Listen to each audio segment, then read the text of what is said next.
근데 은행 입장에서는 엄청난 수수료 수익을 포기를 할 수 없겠죠. 그러니까 이걸 어떻게 했냐면 바로 여기서부터 붕괴가 시작된 거예요.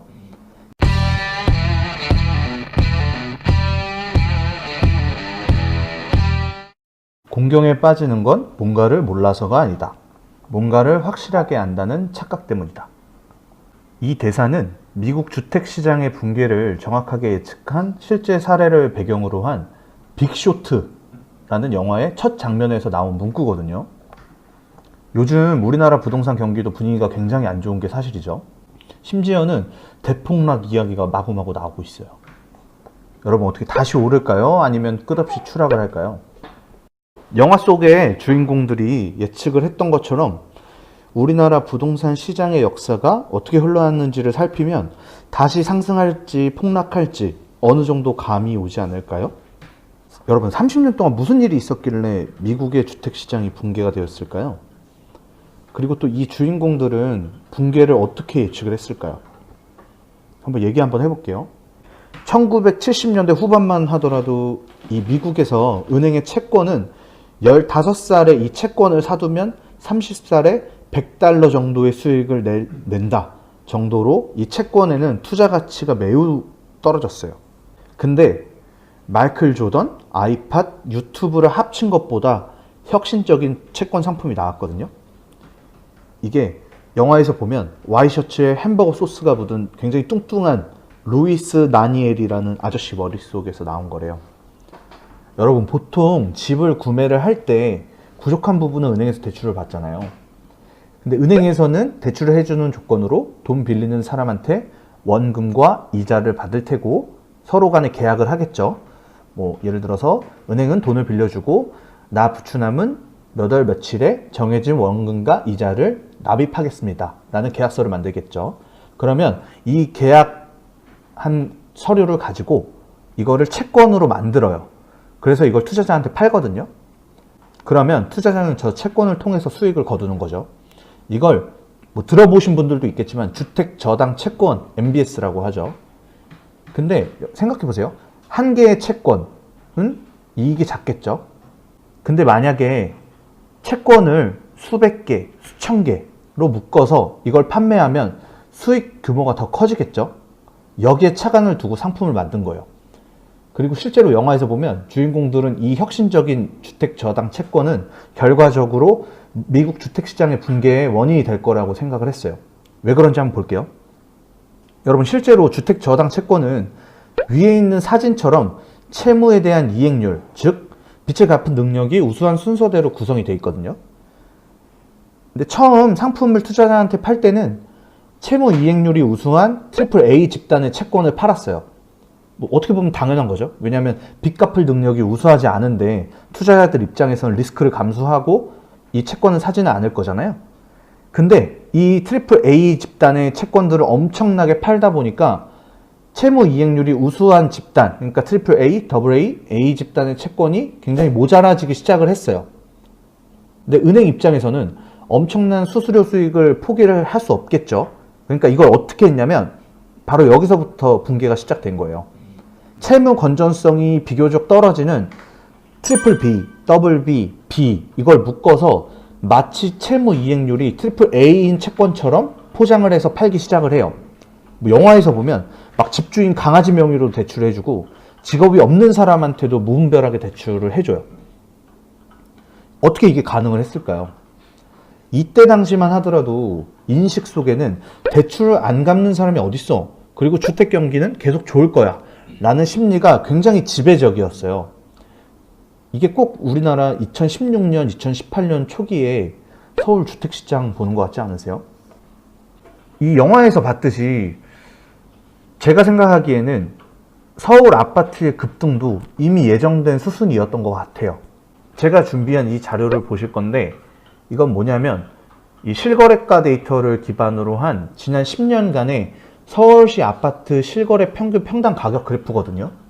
재건축 이슈로 가격 급등을 주도했던 강남구랑 그리고 강남 이외의 구들, 앞으로는 비강남이라고 표현을 할게요.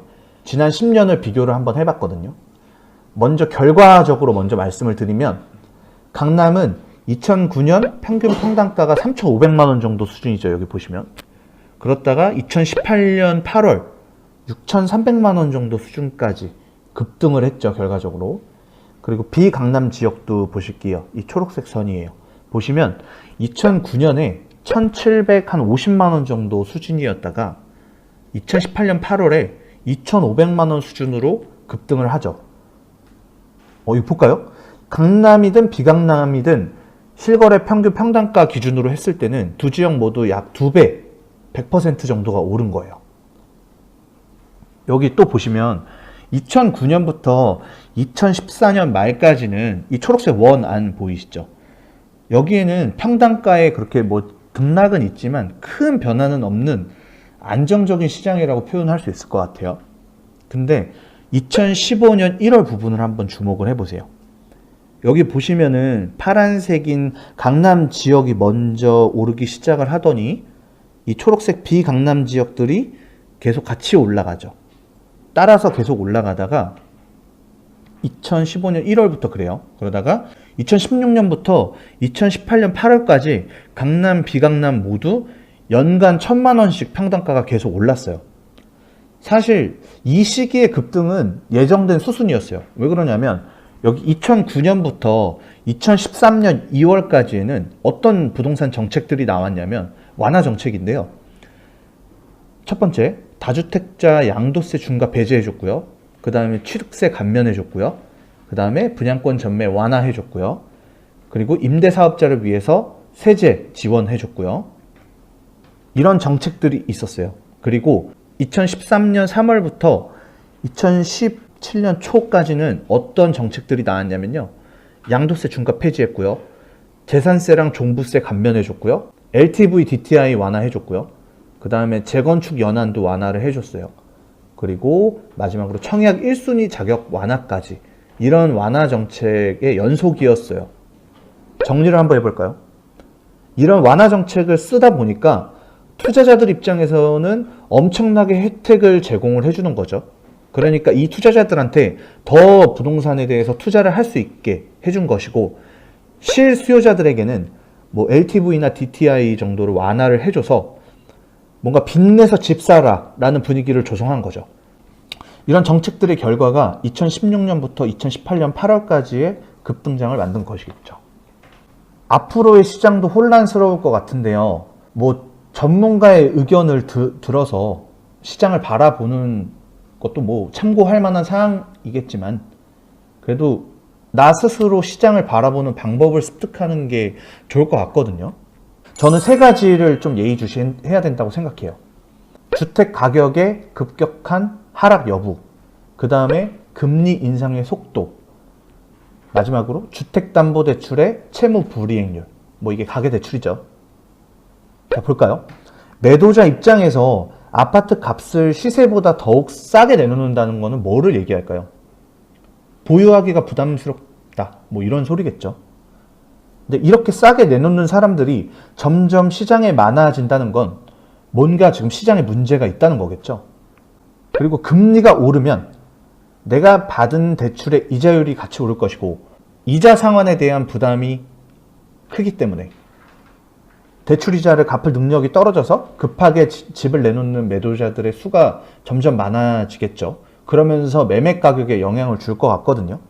결론을 얘기하면 지난 10년 동안 강남과 비강남 지역의 주택가격은 100% 정도 올랐어요. 2배.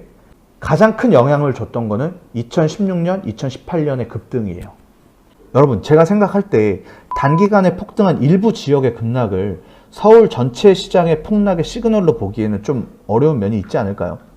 저는 오히려 조정기라는 표현을 쓰는 게 더 맞을 것 같아요. 분명 주택 가격은 지금 조정받고 있어요. 그리고 지금 금리는 1.75% 수준이죠. 그리고 우리가 예상하는 것보다 인상 속도는 좀 점진적이에요.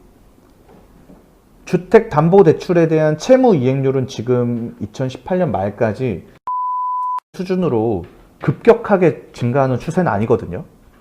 그래서 이런 점에 밀어볼 때 단기간에 여러분 폭락이 올 수 있을까요? 여러분, 그리고 금리 보는 법이나 채무 불이행률에 대해서 보는 법은 제가 밑에 사이트 링크 남겨놓을 테니까 여기 봐주시면 되고요. 오늘 영상 재밌으셨다면 구독과 좋아요 그리고 알림 설정까지 부탁드릴게요.